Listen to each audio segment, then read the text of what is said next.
So here's how to clone a repository from GitHub to Visual Code Studio. It's actually quite easy to do, so make sure you watch to the very end and don't skip any important steps. For this, first you will need to create a new repository here, or you can simply use your old one or someone else's repository.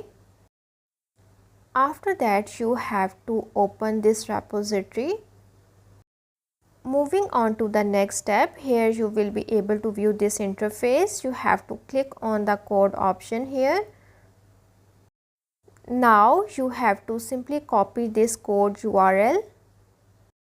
Moving on to the next step, here you have to open your Visual Code. Then here at this interface, click on this icon. Now you have to install your Git on your Windows if you don't have already installed it. Open the command palette by clicking on the Shift plus Control plus P from your keyboard.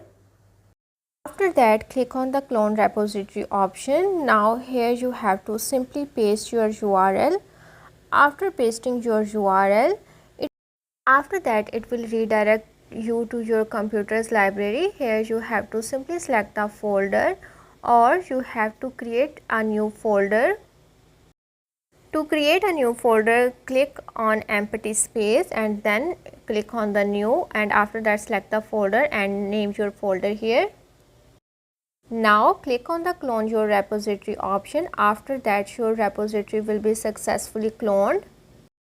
So that's how to clone your repository using Visual Studio Code.